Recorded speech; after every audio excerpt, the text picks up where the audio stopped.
Hi, this is Dean Butler, and you're listening to the FSF Podcast.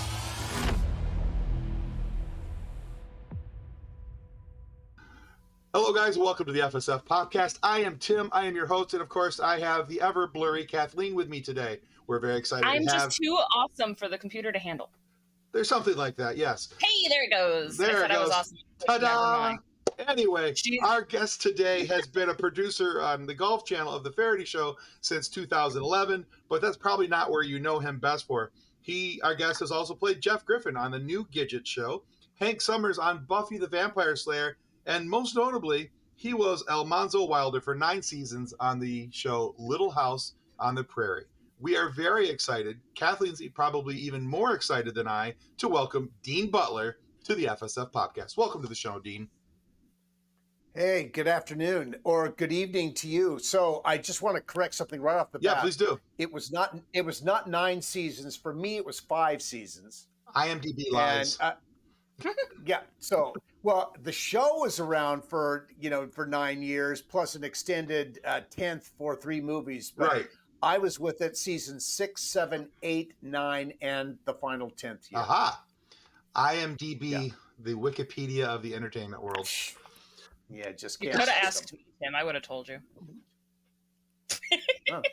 I should have known. Tim, why don't you ask? Right? Kathleen knows. Why aren't you asking? I know. No. You just you gotta go your own way, man. You gotta go your own way. Do you have a little sister? Do you like? I do. Okay. Do you like asking her for advice on anything? Actually, I do ask her for advice, but it wouldn't matter if I asked her or not. She's going to offer it. Well, see, she's had access to our files. She could have seen it and known that I was wrong, but she chose not to. She chose to allow me to have this moment. She set you up to have this moment. Okay. They say in life that the mistakes are where the good stuff is. Exactly. So, when everything's perfect, that's not really very interesting. It's when there's a hiccup and a bump. That's when people get interested. Exactly. So I think you're okay there. Well, see, We are so good at hiccups and bumps. There you go. And now that I know where the betrayal stands, we'll get started with our questions for Dean. Okay. Now, Such a harsh word. So, Dean, in the pre-show, I talked about some of the things that have one of the things that become standard on our show, and that's wanting to know what is the background of the people that we talk to. I like knowing what makes people tick, what got them to who they are, why they are, what they do, all those different things. So, in the story of Dean Butler, what were the influences on you as a young man that encouraged you to reach out for a career in the entertainment field? There are probably any number of them, but the things that I focus on, and particularly, is I think about my origin story as sort of the real trigger to the beginning of my professional life. I think about 2 contrasting moments. One, in the 8th grade, I was a painfully shy, introverted, not really able to communicate kind of kid. I was cast because my English teacher was trying to drag me out in a very small part in an English class play. I had 3 lines and forgot 2 of them in the performance. so that, and was mortified, so that was sort of to me, like the guarantee that I could never be a public person of any kind.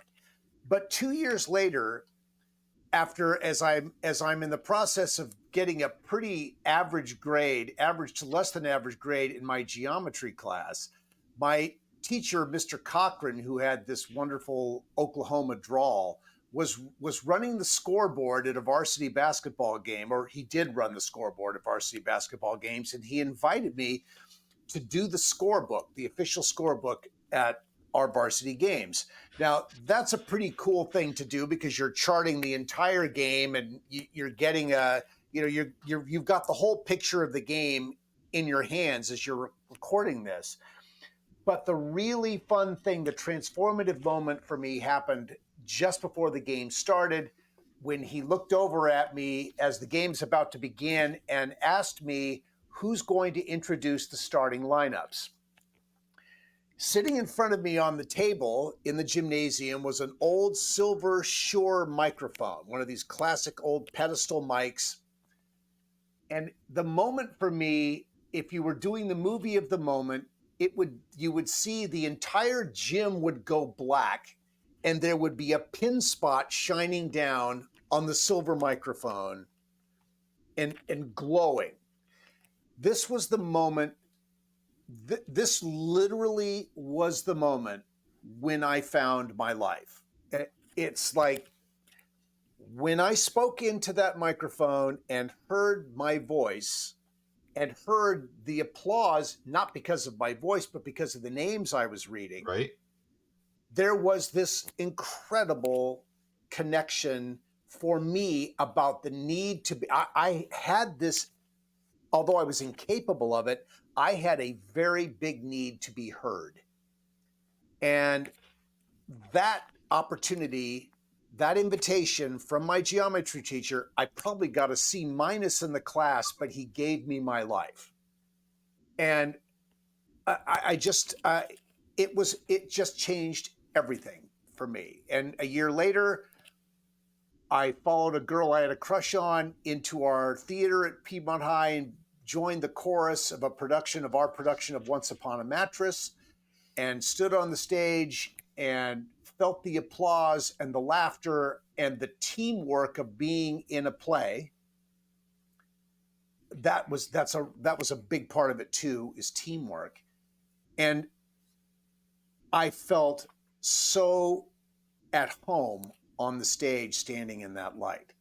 And that was really the game-changing moment. Those two moments. So I gave you three moments: the eighth grade fail, the moment in front of the microphone, which really was the big moment, and the confirmation standing on the stage, following the girl that I had the crush on into the theater.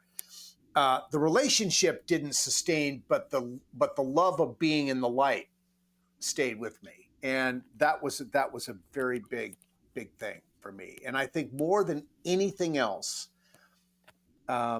those events sort of started me down the path on being the person that I was going to be. And I would always say to people, it was terrifying, seeing that mic, because you think, am I going to be rejected speaking into this microphone?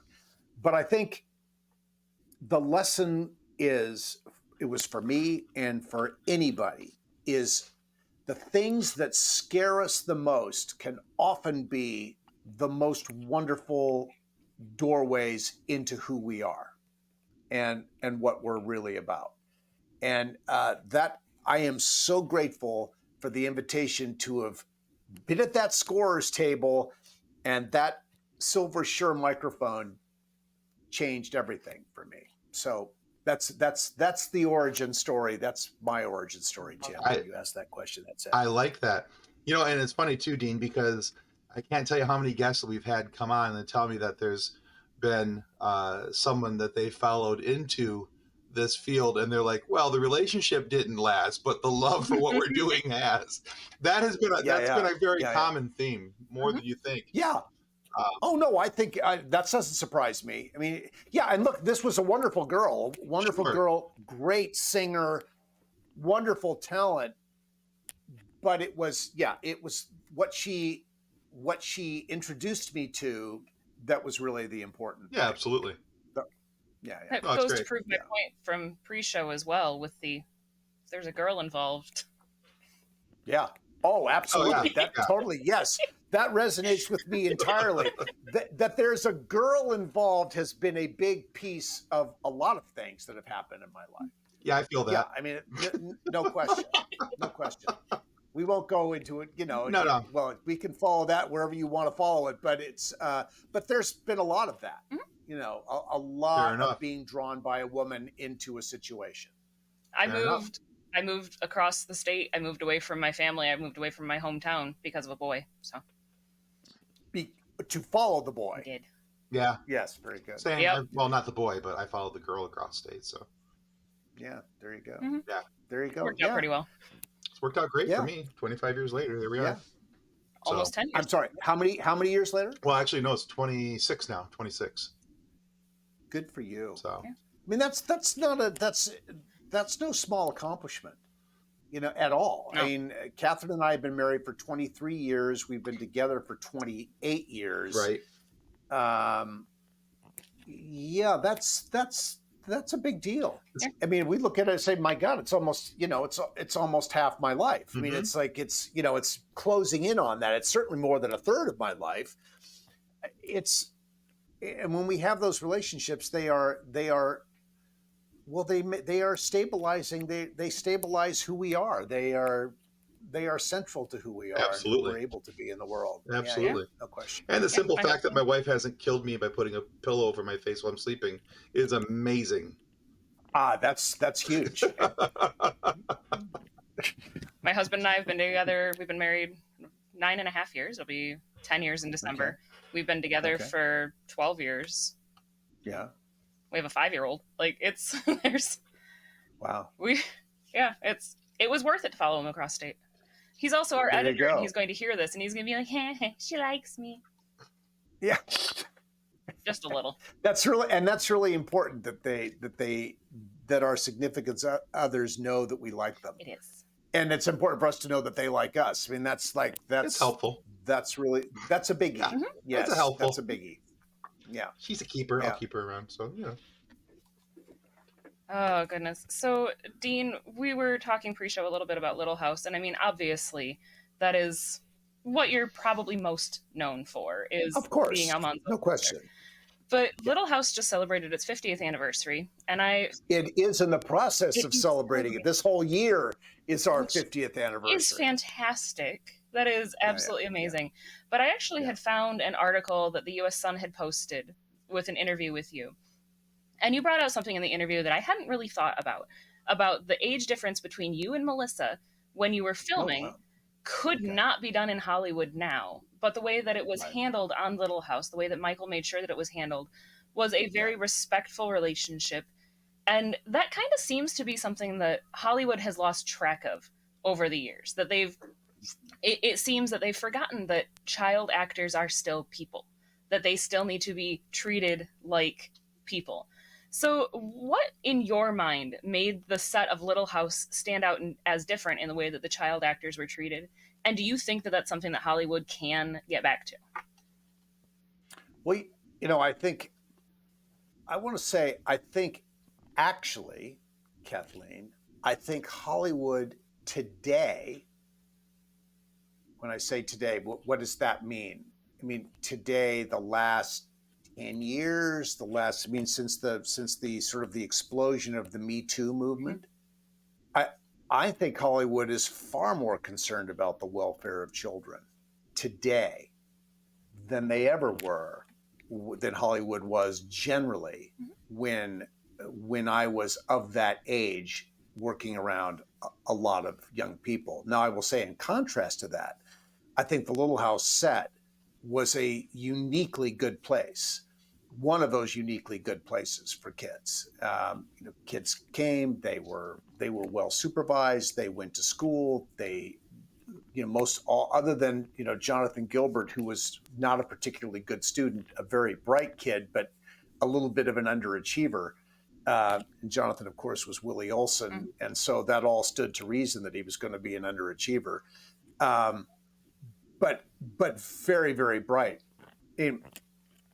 These kids all did their work and did it well, and I think came out of the experience reasonably, very reasonably solid citizens. And I think that certainly the headlines or the tabloids for the years have been littered with stories of people who did not come out of it well on the other end. I really think that the biggest challenge that kids have faced traditionally in Hollywood is their parents. And what do their parents really want out of this? And I think people really have to examine that, because the parent is the one that puts the kid in the situation. I don't care what parent tells me, and I've heard this for years. oh, Johnny really wants to be an actor. So, we're doing this because he really wants to do it. If Johnny told his mother that he wanted to jump off cliffs, we wouldn't be necessarily jumping off cliffs.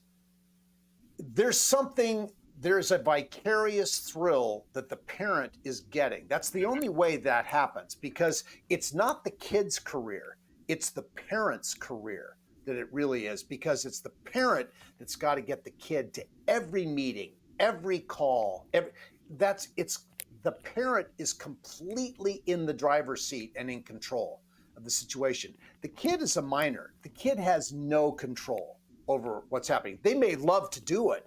I get that. Mm-hmm. There's a lot of kids love doing that work, and they're really, really good at it. But it's the parent that really is in charge of how this experience is going to go for their child. And since look, we've got a pretty powerful documentary on, I think it's on Netflix right now, called Quiet on the Set. Mm-hmm.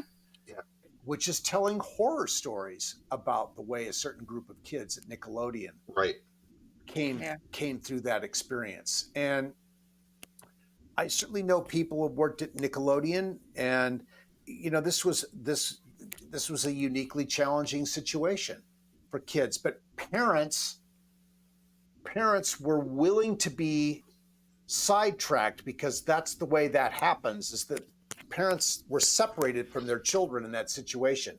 Little House parents were not separated from their children. Parents had total access to their children all the time. And so you did not see, I was never aware of any situation where a child was placed in an awkward situation. We're well past the days of Judy Garland, when kids were given amphetamines to go to sleep or barbiturates to go to sleep, and amphetamines to wake them up so that they could work. That stuff, to my knowledge, is not happening anymore. Culturally, the business has moved beyond that. And so when I said in that article that the relationship, the casting that we had, that casting had never been done before that. You never saw a casting like that before that, and you've never seen it since then. Right. Now, it was possible then because of who Michael was and what the show was. I don't think today it would matter who the executive producer was. That casting would not happen today.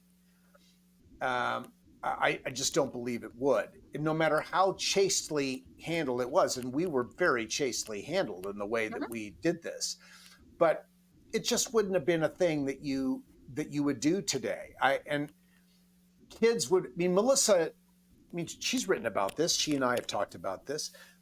Melissa knew the Almanzo character was coming, but she was given no opportunity to come and sit in on meetings. There was no mix and match chemistry session that was done. That would have been, that would be an automatic today, that a young actress would have the opportunity at least to meet and consider how they felt about a particular person walking in the door. True. Michael didn't do chemistry reads. Not in that situation, he didn't. He trusted his instinct about how it was going to go. I often said this. I said it in the book that we're going to talk about. I think if Melissa had had a voice in my casting, I would not have been cast. I just don't think it would have happened. I think that I was older and so much bigger than she was physically, with such a different set of life experiences, that I just don't think that she wasn't comfortable. I just can't imagine she ever would have said yes to Sure. that. Now, maybe she would have, because Michael might have said, if he said to her, this is who I really want, then, she trusted him, and she might have gone with that, but she was never given a voice in that decision. Right. Which today just would not happen. Yeah, that's true. That's true. And I know that the biggest thing about it was Kathleen, did I blow the premise of your question? No, you actually that was a perfect answer. Yeah, I thought that was great. I know that it's one of those things that even now people look back watching the show and be like, oh, he's so much older than her. And it's like, but also Almanzo was 10 years older than Laura. Yes, Like of that's course. it's part of it. And it was funny as Yeah. we were watching, like I said, we were watching Little House the other day even, and I had that moment of the, man, that is a really big age gap, isn't it? And then I looked at my husband and he's like, I'm 13 years older than you. Like, oh, right. Never mind. It's not weird. Like, Well, I guess the question is, Kathleen, maybe not so weird, depending on how old you were when you got married. right. Right. I was 22. I mean, that, yeah, I mean, okay, 13 years older, maybe pushing it at 22, but you're an adult. Right. You are able to make your own decisions. You are, Melissa at 15 years old. I mean, that's a criminal act. Yeah. In our world Yeah. today. It's amazing that we handled that in a way that, look, there was no blowback. I got a letter. There was a letter to the editor in some Midwestern newspaper that our publicist, the unit publicist, sent me, where the woman was saying, how can I teach my young daughters morality and values, and telling them that they need to wait when you turn on Little House on the Prairie and here's 15-year-old Melissa Gilbert getting married to a grown man. Yeah. Now, that was the only letter like that I ever saw, but it did speak to some concerns that people had. In the main, though, I just think it was handled so nicely, and Little House was so trusted and loved that people just accepted what was being brought. And look, Michael didn't he kept talking. One of his major thrusts from Pa was that this man is too old for you. So I mean, he put that situation in play. He's too. I like the man. The man is whatever. Right. He's a man. You're a little girl.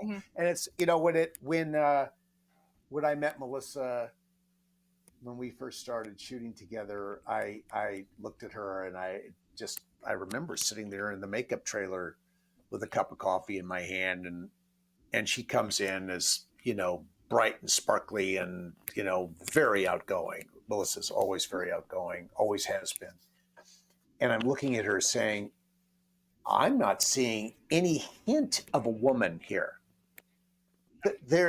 And I don't know what the timing is on this. This is, I'm just starting off. I have no idea how this is going to play. I'm just concerned about getting through this first episode. But I'm looking at her saying, wow, how can this be played in any sort of a way that's going to be okay for everybody when they're clearly in the little pigtails and the smock dress and the whole thing, and there's just no woman there at all. And so that was something we worked our way into that whole, that was handled the way it worked. The reason it worked, I think, not to dwell on this too much because could be a touchy subject, but that it was always her infatuation. That's the way it was played. It was, until Almanzo saw her with her hair up and a little more form-fitting dress in Sweet 16, and unaware that she was wearing some high heels or a shoe with a little heel on it, a boot with a little heel on it.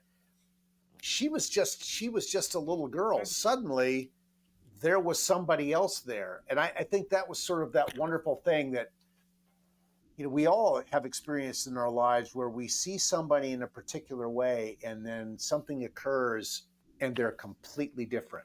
Yeah. And this was this was how that moment happened. And then once it did happen, once Almanzo was focused on her in a different way, then it was handled very gently as we moved towards those moments, with the sort of the big turning point moment was the Sweet 16 kiss. That was where I was determined to play it younger than she was. So that there was just this total sense of naivete and wonder in this moment. There was nothing, there was nothing about it that you never had to worry that Laura was overmatched or in over her head or any of that. We played this very down the middle, you know, and I think that's what allowed it to work for people. I'm sensing like all this. I'm sensing some quiet anxiety. No. Like, I'm actually just listening, and I'm enjoying what you're saying, because at the same time, one of the things now for me as somebody who we talked about pre-show that I really didn't get into this show. Sure. There were no bang bang. There was no pew bang bang explosions. Yeah, there was no laser swords. You know, whatever. But going back and looking at it years later, one of the things that I do appreciate about this show, and actually finding out that Laura Ingalls Wilder was a real person, that was a real thing to me. I did not realize that as a Seriously? kid. I did not realize that as a kid. Wow. So, but coming back and realizing that this was a loose play on her life, you know, also made me look at it as, okay, so this is almost like a historical documentary, you know, of what would kind of happen. So in that setting, that would have been an age appropriate setting actually for that time. Totally. That would have been far more acceptable in, because according to now the real Wikipedia, because I didn't get this from IMDb, but from the actual Wikipedia, which we all know is, well, it's Wikipedia. It said that she got married in 1867. She had just turned 18. So the whole time frame of meeting Almanzo when she met him in the show and the age and all that would have been. Well, actually, I'm sorry. She was born in 1867. Yeah, that's what I meant. So but she was So she got married in the 1880s. Right, but she was So in the late we're getting there. Yeah. So, But still, the sleep deprivation thing's getting to your brain, isn't it? You have no idea. Do you see purple elephants yet, Tim? Are you hallucinating? No, just never mind. Anyway, but yeah. So according to everything that I saw, she, you know, okay, so born in 1867, not married in 1867, but she had just turned 18 when it happened. So even at that time, the average marriage age in the United States was considerably lower because there was also a lower expectation of life quality. So, no, exactly. You know, so exactly. I think that it's only appropriate that was also shown in the show, but clearly handled in the most appropriate and proper way. And I think so. I think really when you look at it, it wasn't that it was unseemly or that it was done distastefully. It was done historically accurate, but clearly Michael made sure that things were handled on the up and up. So kudos. Yeah, no question. I mean, yes, Tim, I think you're exactly right. I mean, no question. It was handled well. I've often thought that if Melissa and I were a little closer in age, if I had been a little younger or she'd been a little older or both, we could have brought a different kind of dynamic to the playing of this relationship. But you know, in retrospect, also looking back on it, one of the things that people love about it is the simple innocence of it. Yeah. It's this magical thing for people who really love that relationship, and it sits very well. You know, you never were really thinking about anything else because you just didn't get anywhere really close to all the sort of the realities of that kind of a relationship. Right. Exactly. It was all very surface. Like you said at the beginning, it was very much just Laura's infatuation. Yes, and that was exactly how it was shown. There was no retaliated feelings from Almanzo other than it's Beth. It's a little kid. Like he was. Yeah, she's my nice young friend, Beth. Yes, absolutely. That's what it was, and that's what it needed to be. That's absolutely what it needed to be. Yeah. All right, Dean. So a couple of minutes ago, you brought this up, so let's jump into it. You mentioned that there's a book upcoming, and now the title of that book, I believe, is called Prairie Man: My Little House Life and Beyond. Now that will be freshly available by the time this episode here has decided to hit the airwaves. Now, if I'm hoping for a moment that you can kind of walk us through your book, what readers can expect to find, and maybe even for somebody who was not a Little House fan, why they should pay attention to your book and give it a read.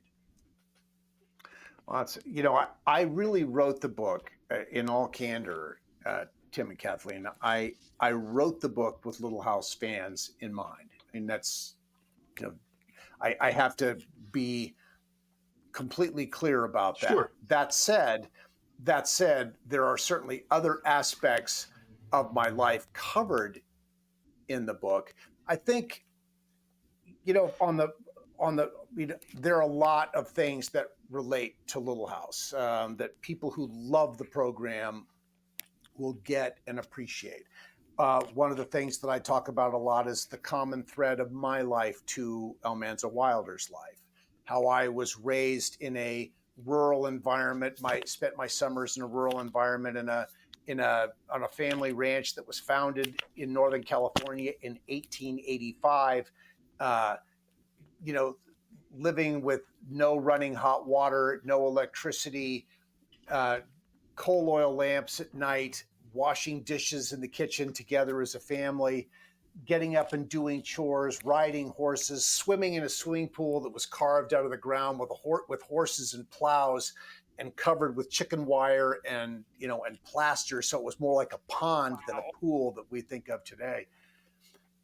So there was all of that. So that the world of Little House was completely comfortable to me.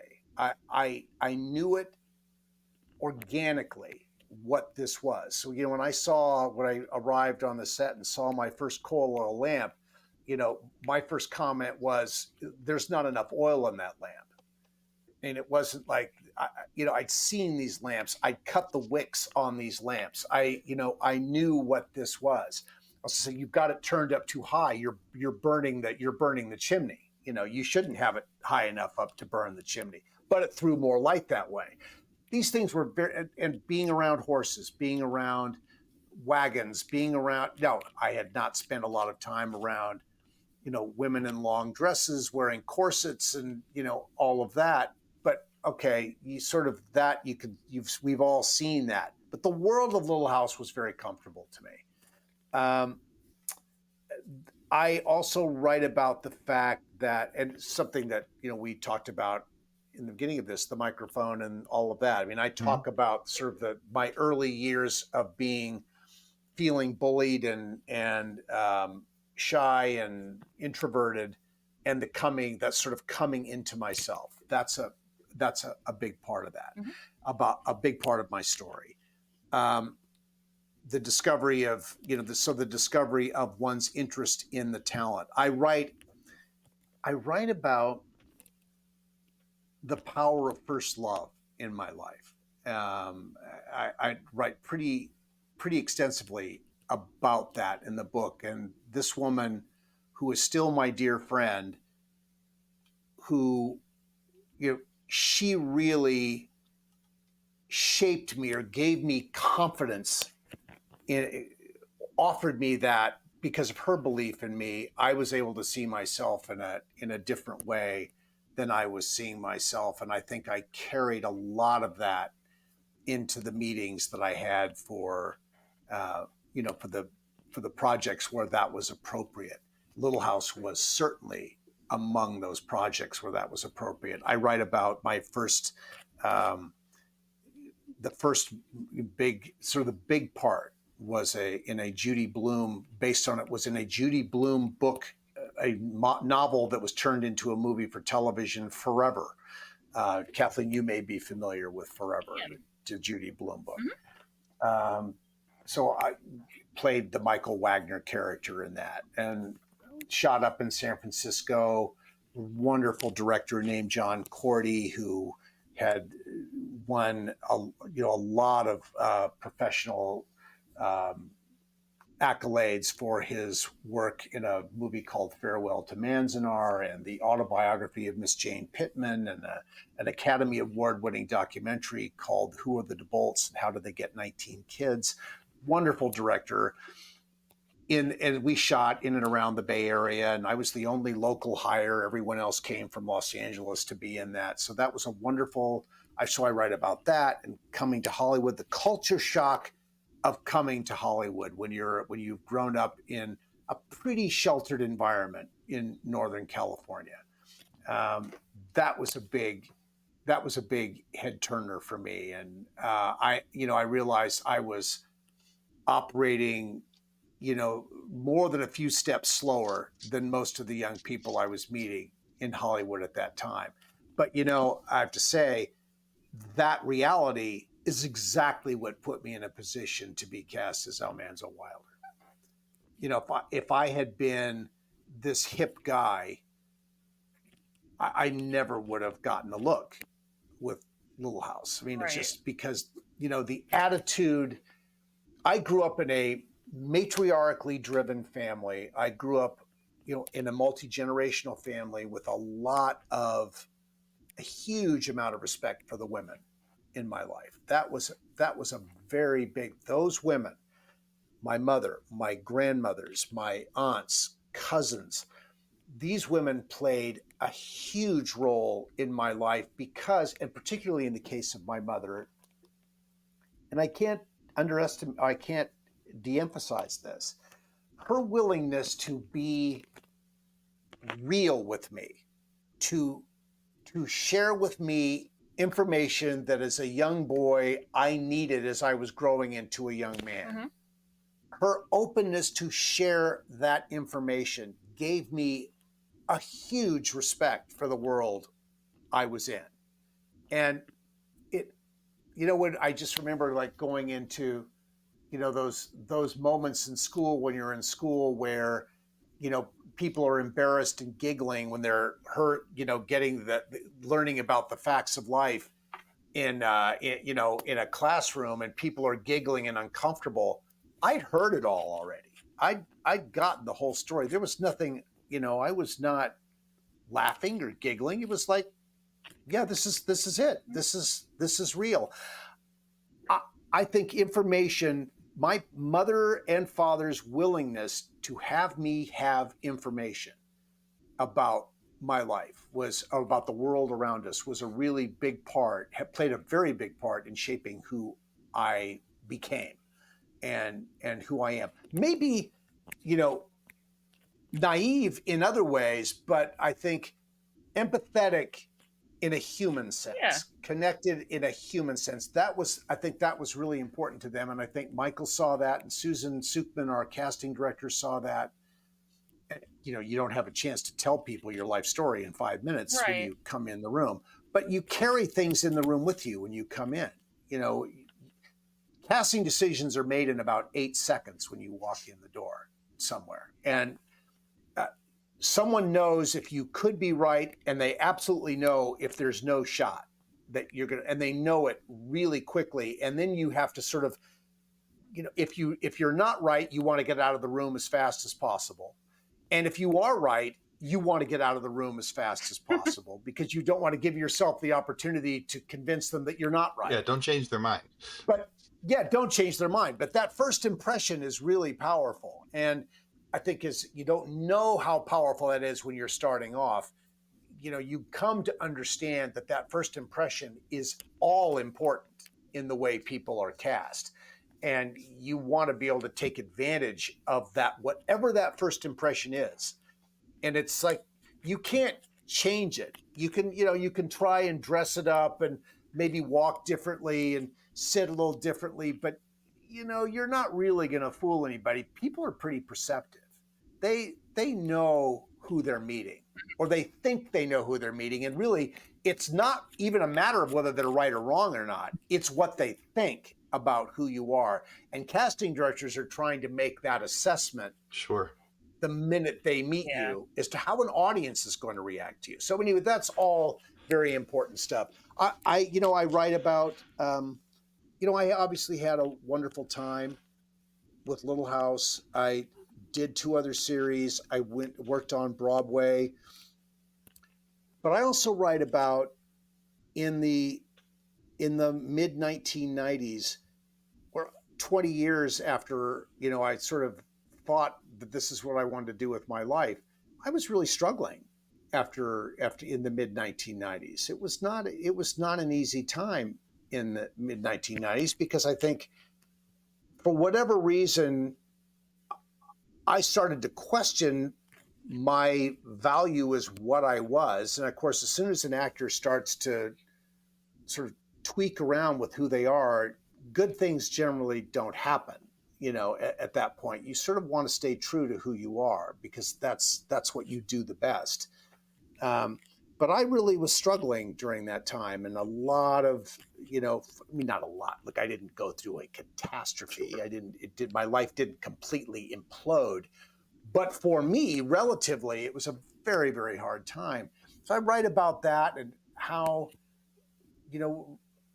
I had to go through, I went through a wonderful relationship and then a very unfortunate first marriage that didn't go well.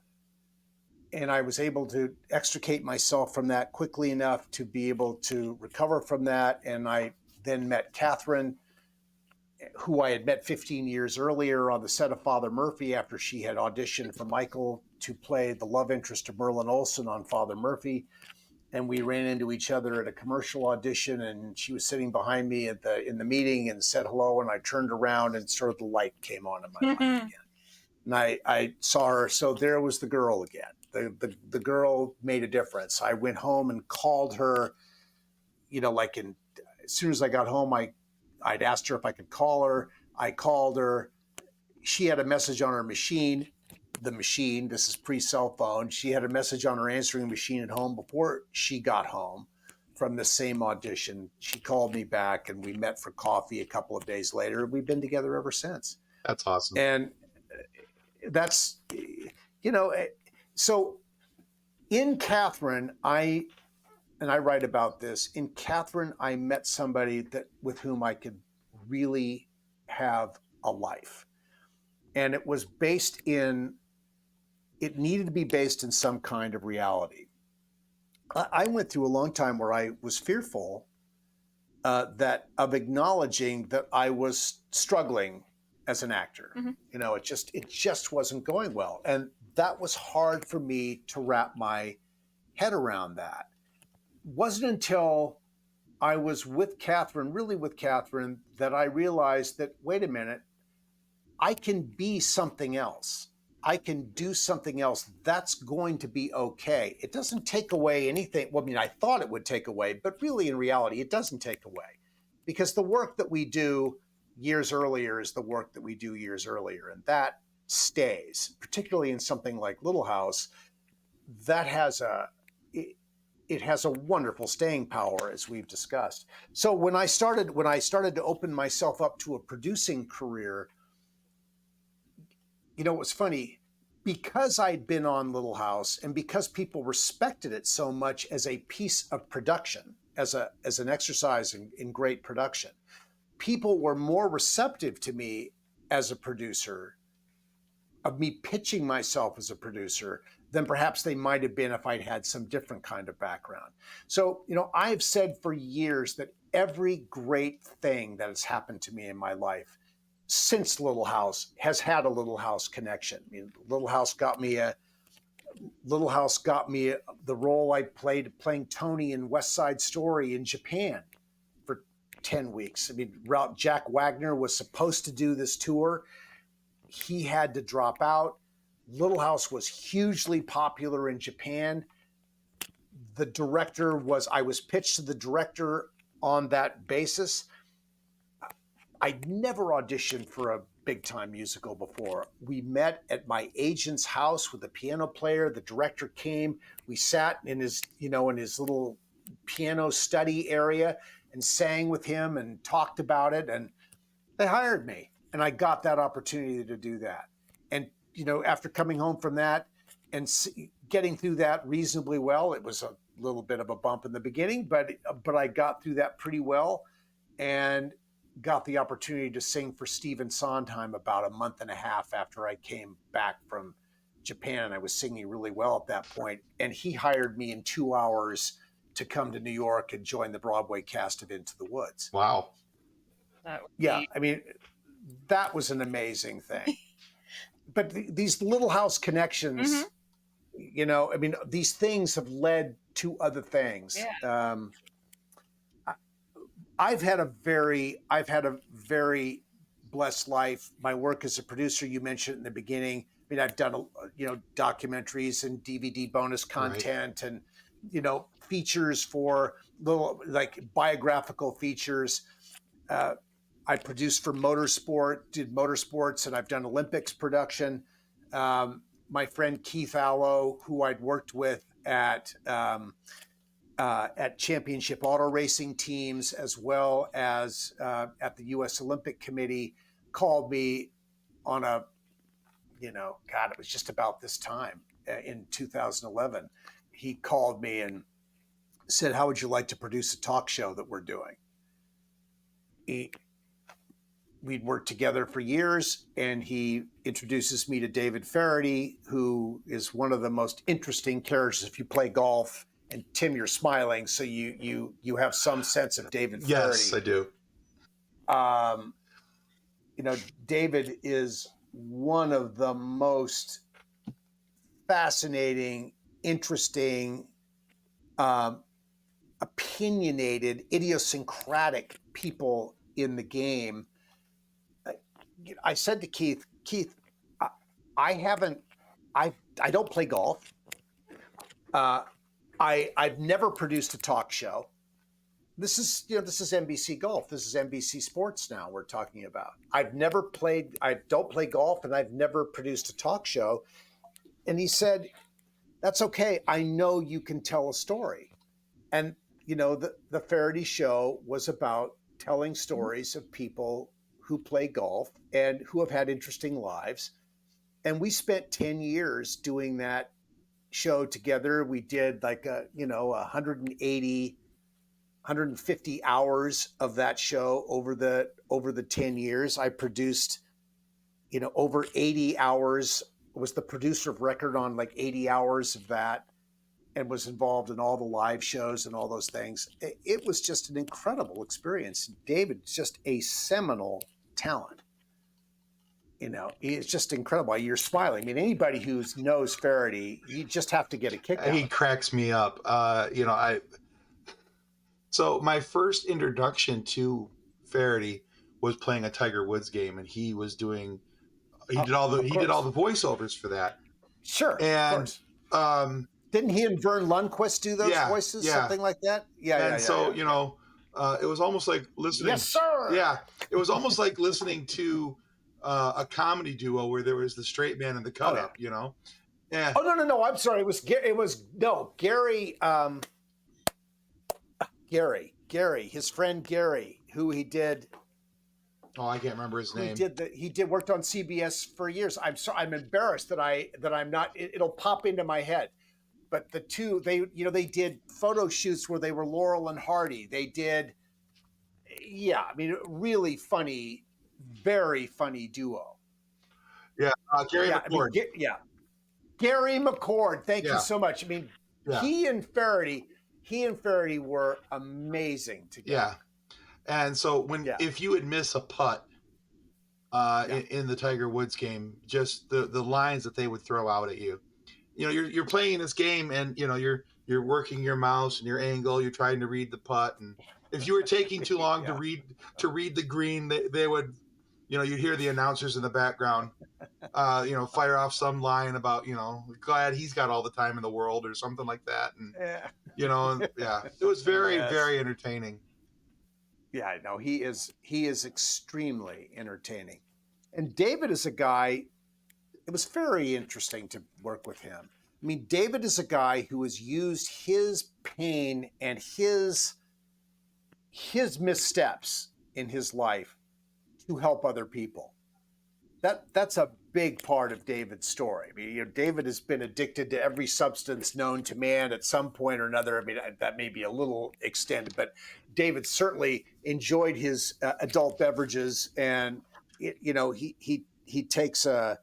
I don't know. I've seen him take what felt like a handful of pills every morning to do whatever it was that he needed to do that day. And these are all things that are sort of, a little up here, and a little down there, and sideways this way, and all these things. I mean, there was a lot that David was going through all the time, but he brought this wonderful humor and insight to conversations with people. Did you ever see the show? At the time back when I was not the biggest golf fan. I liked playing golf video games, but I didn't like watching golf on TV. Right. Now, got it. So this, I think, David talks about how golf is a great excuse to take a nap on a Sunday exactly afternoon. it was. I mean, that's one of his favorite lines. I think the title of this episode will be "The Things That Tim Didn't Appreciate in His Younger Years." Well, that would be easy, and that would be easy given who you're talking to. Where everything in my life is, well, not everything, but looking back at half a century of something. Right. Yeah. So, well, good for you, Tim. There's time though. There's time. All these things are streaming. You can go to Peacock and watch 50 episods of Faraday. There you go. Yeah. The few things I have seen of Faraday amused me, and most of my experience with him was with the Tiger Woods video games through EA Sports. Great with that. Yeah. Yeah, great with that. He and Gary McCord were wonderful. Wonderful. I have a feeling Vern Lundquist did some of that too, but I think he was in there as a third announcer, where they would like go back to like studio stuff, and then Gary and Dave were on the field, and I think that's the way it worked. Oh, yes, they were on course. Yeah. Yes, David was always a walker. Yeah. As was Gary McCord. Yeah. Yeah. So, Dean, I know that it all goes back to Little House, and that just seems to be the way that your life has worked too. I mean, you talked about all of the things that you got because of Little House, but you were actually involved in another incredibly popular franchise, very popular for more of my age group.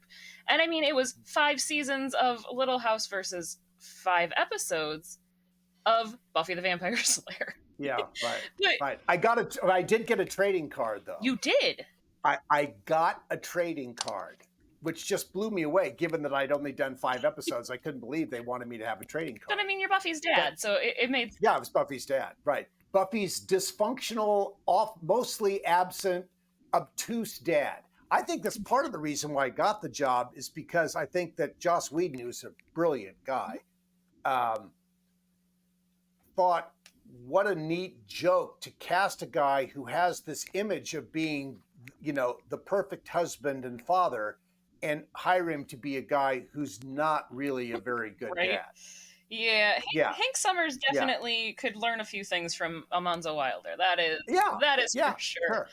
And I would have gladly learned them if he'd wanted me to learn them, but I think he liked it. He liked it obtuse better. It was much better for the show. Buffy was such. I mean, this. You're a fan of it. I mean, Buffy was such a smart show with a wicked sense of humor, and such a. He created through that series such a wonderful reality for these characters to function in, where there was all this jeopardy around them all the time, but they could also have this wonderful humor about it too, where they could be, sort of this gallows humor that ran through the series. I thought Sarah Michelle Gellar was just off the charts. She was great absolutely fantastic as Buffy. Yeah, and you're totally right that it had a lot of humor in it, and it's funny as it's one of those things that even now I'll find myself quoting once in a while. It was actually when our daughter was little and just still baby talk babbling, holding a book, baby talk babbling, and I looked at her and I'm like, don't speak Latin in front of the books. And my husband from the other side of the room starts cackling. He's like, did you really just quote Giles? Yes. Oh, that's funny. Yes, I did. That's right. He was wonderful. He was. Yeah, just this sort of befuddled. He was what the not the handler, but he was like he was the coach. Right. He was yeah. He was like her coach, but it was called something else. I was. But yes, just really great group of people in that. I knew I was stepping into something really good when I got there, and I think the first appearance was like their 4th or 5th episode. And the crew, when I came into this, just said, this show, and when crews know, and I mean, if crews are excited about something, they will tell you that they're excited about it. This crew was over the moon about this show and how good it was. And so you think, wow, got to take that seriously. Yeah. These people they have bought in completely and they love what they're doing. This is a really good sign. Mm-hmm. So when it premiered, there was no doubt it was very, very cool, very smart. And so, wickedly bizarre, funny, quirky, mm-hmm. but grounded in a much more reality than the movie Buffy the Vampire Slayer was, which was really really cotton candy in a sense but he had something else in mind. Yeah. Joss Whedon had something else in mind for the series. He wanted it to be grounded in something that was a little more real. And I think he achieved that. Mm-hmm. He achieved it really well. Yeah, we've had the chance to talk to Armin Shimmerman, who is Principal Snyder, on multiple occasions, and talking about his experience on the show as well. He says the same things, that it was just there was just something about that set. Don't forgive my dog. Our little Cavachon barks at everything that goes by the house. So there we go. I'm just surprised you haven't heard my pit bull yet, so it's okay. No. Yeah, I haven't heard a thing. Right. Yeah. But you are going to hear our dog because he's going wild. It's dog walking time in the neighborhood. Yes, fair enough. That'll do it. So I wanted to know though, with being both Almanzo and Hank Summers, what has your experience been like being recognized as those two such important characters, but two vastly different characters? I think in all reality, the Buffy experience is a nice thing to have done, but it doesn't, there's no sort of cultural weight on my work in Buffy as compared to how involved I am in Little House. It's a very different thing. And I've really vested myself in Little House for many, many years since it was over, and doing DVD bonus content and doing documentaries about Laura Ingalls Wilder, and recently being involved in the production of our 50th anniversary celebration here in Simi Valley. I'm all in on Little House. I'm a total believer in what it means and what it stands for, and because it's been so good to me. Not only is it good, but it's been really good to me. Sure. Yeah. So that's just, and obviously I did in a syndicated comedy. I went from Manly to Moondoggie and played Jeff Moondoggie Griffin with opposite Karen Richmond as the seventh Gidget, and we had a ton of fun on that. I mean, it was a silly, fun half hour. It started off as sort of a traditional rom-com in the pilot, and then it quickly turned into very much sort of a live action cartoon when it went into syndication, first run syndication, premiering on a Tuesday nights at 7 or 7:30 and rerunning at 10 a.m. on Saturday mornings. I mean, it was a very youth vibing show. Sure. And so we did a lot of silly stuff on that. Unfortunately, because of music rights, they used a lot of Beach Boys. So there was a huge amount of Beach Boys publishing in that. And when it came time to renew those contracts, those were going to be a little too rich. A little too pricey. To renew. And so the show has literally been on a shelf for, really coming up on 40 years. Yeah. It's been sitting on a shelf. So, such a contrast to Little House, which has never been off the air since it premiered on September 11th of 1974. It has been a constant, and it still runs in over 140 countries around the world every day. That's crazy. So it's incredible. So you mentioned something, and I want to show this because I thought it was cool. So found that. Oh, there it is. Oh, there it is. Wow. Where did you find that? That is on eBay. If you can't find something, go to eBay. It'll be there. Go to eBay. It'll be there. Yeah. And I signed 2,500 of those cards. Oh. They sent me a box of these cards, and I took, I don't know, 3 or 4 days for an hour or so a day, and just went through these cards and sent them back to them, and they ended up in some bubblegum pack. Right. It pretty cool. I mean, there are no Little House trading cards. No. People make trading cards, but there's no official Little House trading card. This was an official Buffy the Vampire Slayer card. There you go. So yeah. If you're interested, you too could have this on eBay for only $29.99 plus shipping. So there it is. Wow, go and get it. That's the only one. I don't have one. I signed them all and sent them back. I should go on eBay and buy it. There you go. There's actually a bunch of them. Send me that link. Oh, absolutely. Okay, so I won't buy a bunch. Maybe I'll buy one. There you go. Yeah. So my final question. Okay, was this the silly question? No, Tim's got one more question. Tim's got a silly question after this. I mean, it's a slightly silly question. I was telling my friend that I got to talk to you tonight, and my friend Danette and then her sister Dawn actually had a two-part question. Danette wanted to know if you kept anything from the Little House set. And Dawn's wasn't as much of a question as much, or more of a, she wanted you to know that your sister Eliza was incredibly annoying. So let me answer the first question first. So what I have, what I have from the Little House is mostly costume oriented. So I have the last hat that I wore, which was Michael Landon's hat initially, or his doubles hat, which I wore in the last 2 seasons. I'm not sure why that decision was made for Michael to leave his hat behind and for Almanzo to wear his hat, but that was the decision that was made, and I've got that hat, and it's one of my most prized possessions. I have a shirt, which there's no way I can wear anymore, and a pair of suspenders and a pair of work gloves. And that's basically it. And as cast goes, I think, Melissa had a lot of things that she got to keep. They made sure that she auctioned all of them off.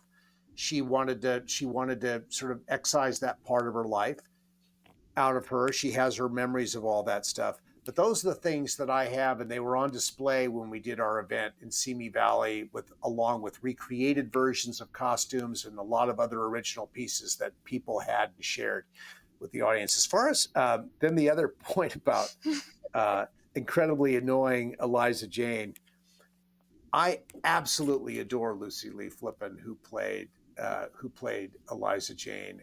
I bonded with her. We met each other on the first day of shooting in 1979, first day of shooting for season 6. And I just had an instant affinity for Lucy. And she knew exactly what she was supposed to bring to that. I love the way they introduced her, where, the kids come in and they see, what looks like a pretty nice silhouette from behind. And she turns around with these little spectacles and sort of the scowling, stern face. And the kids are just like, oh, what do we have here? This is not going to be good. But Lucy understood what she was bringing to that. She's a wonderful, wonderful person and so talented. And she was a pleasure to work with, because she was just so absolutely true to what she was doing. Her intentions on everything that she was doing were really terrific. I've said to her a long time ago that if I don't have an older sister, but if I could have an older sister, I would pick Lucy to be my older sister. I just think she's spectacular, loving and decent, and so thoughtful about people. And when Lucy was an ice skater when she was a young girl. That was her dream, was to be like an Olympic skater. She ended up skating in like the ice capades, and she was like, a rockette on the ice. Wow. Lucy was really a lovely, long, lithe woman, beautiful on the ice. And she still has that athleticism, and Lucy's in her late 70s now and still has that wonderful athleticism about her. I think she's wonderful, but I can understand I can get if the voice and the way she could be at times, I can understand, but I saw all the love underneath that. Yeah. And Yeah. I can definitely, you can definitely tell that it's the character, not the person. Oh, totally. Yeah, no, totally. Yeah.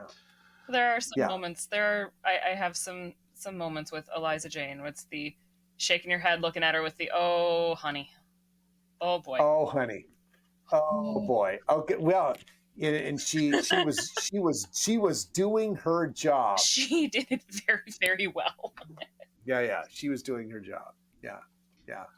All right, Dean, we've gotten ourselves to the point where we need to ask you the silly question. The silly question? This is the silly question. I'm afraid of the silly. The silly questions are always scare me because it's like you feel like you've got to have a really silly, wonderful answer. But okay, go ahead. Now you can answer this as silly or as serious as you would like. Oh, okay. Okay. So this question comes from it comes from Kathleen because somebody asked her daughter this question, and Kathleen was hurt that they didn't ask her too, because at a certain point, people stopped asking adults this question. And that question is, Dean Butler, what's your favorite dinosaur?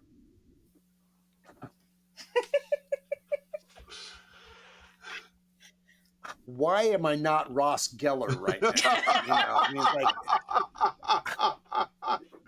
Oh, that's nice reference. Yeah. My favorite dinosaur? Look, I don't think I'd ever want to come face to face with a dinosaur, but boy, the way Jurassic Park did these raptors, like, wow, that is one dangerous creature there. Certainly that's a favorite, memorable, definitely. God, isn't it amazing? Of course, the ones that the dinosaur that flew. Pterodactyl? I always remember, now, are you old enough? Tim, are you old enough to remember Johnny Quest on television? Yeah. So, of course, Johnny Quest had the one episode where they go to this island in the middle of nowhere and there are dinosaurs and there's I can't remember what it's even called. The pterodactyl? But there you go. Yeah. And and the great sound that it made and all that. So I guess, okay. So that's my favorite one is the flying dinosaur. Fair enough. Good pick. That's a solid answer. Okay, good. Jolly good show. I think, though, that why am I not Ross Geller right now might be my favorite response to that question ever. Ever. Well played, sir. Well played. Oh, you've asked this question before? Oh, yeah. Yeah. Okay. And in Faraday, we used to ask people questions, silly questions, and we would, like, one of my favorites was toilet paper over or under? Oh, over. Yeah. Toilet paper rolls over or under? Are you pulling from the bottom or pulling down from the top? What's your answer? Top. If you go from the bottom, you're an anarchist. Yeah, top. It's got to be over. Yeah, top. Yeah, it's definitely top. And I don't understand. If I ever am in a bathroom where the toilet paper's under, I have to change it. Me and I don't care. Yeah. Well, you sit there and you look at it and you go, why? Why would you do this? Why? Why do you hate people? Why? Have you had that moment, though, when you're at a friend's house and you realize that their toilet paper is under and you start reconsider your friendship with I thought I knew you. Oh, no, I'm not going to go that far. I'm just going to fix it for them. Oh, no, I fix it for them. Then I go out and tell them that they're anarchists. And then confront them. That our friendship is under reconsideration. Wow. Yeah. Okay. Well, that's a really good friend if you can do that to them. Then, hopefully everyone laughs and you're all good. My daughter has started flipping the toilet paper around so that it goes under just to mess with me. Just to annoy me. I'm like, and this is why I love her daughter. So. Because she's fantastic. There you go. Wow. Yeah. Oh, Dean, we have enjoyed this conversation so much with you tonight. Where can our viewers and our listeners go to find out more about your work? So, I am official Dean Butler on Facebook, on Instagram, and TikTok. Now, I don't know how long I'll be official Dean Butler on TikTok because I just don't know what's going to happen with TikTok. Right. I don't think anyone does. But for sure, on Facebook and Instagram, I'm official Dean Butler. Awesome. All right. Well, we will definitely link your socials, and we will link the TikTok as long as the... Oh, yeah. No, please. Yeah, absolutely. Absolutely. Yeah. And we'll post something from this when it comes out. We'll do a clip and post it, and we'll push back at you. We'll, there you go. Connect to you. Awesome. We look forward to that. Absolutely. Yeah. And so, guys, just want to remind you that subscribing is the single most important thing you can do to help this show continue to grow. Get amazing guests like Dean Butler to come on and share these stories and have some laughs with and have references about Ross Geller and dinosaurs. You're not getting that anywhere else. So don't forget to hit that little button down there to click like and subscribe. And check out Dean's book when it comes out. There will be a link down in the show notes down below so you guys can check out his book, Prairie Man. So please. So let me just say this one last time. I'm going to Please. jump in on you here for just a second. So, yes, Prairie Man is available for pre-order on Amazon and at Barnes and Noble. But I hope what people will do is walk into their local bookstores and ask for it. Yeah, absolutely. When they're ready to get it, so that the bookstores will. Because I think that's what the book industry needs is people going into bookstores and buying books. So I hope that people will consider that. Yeah, absolutely. Go ahead. I'm sorry I interrupted you. Continue on. You're on the wrap now. No, I was at the very end of my spiel anyway. So yeah, please go check out your local bookstore. If they don't have it, ask for them to get it, and support your local bookstore because Barnes and Noble, they'll make their money somewhere, but your local guys, they need your help, and that's your community. So go help them, give them some help, and check out the rest of Dean's work as well. Follow him on all his socials and have some fun there. And again, Dean, thank you for your time. Kathleen, this is it. Say goodbye. Goodbye. Goodbye. Bye. Copyright 2024 FSF Podcast. Reference to any specific product or entity mentioned on this podcast does not constitute an endorsement or recommendation by FSF Podcast. The views expressed by guests are their own, and their appearance on the program does not imply an endorsement of them or any entity they represent. If you have any questions about this disclaimer, please contact us via email at info@fsfpodcast.com.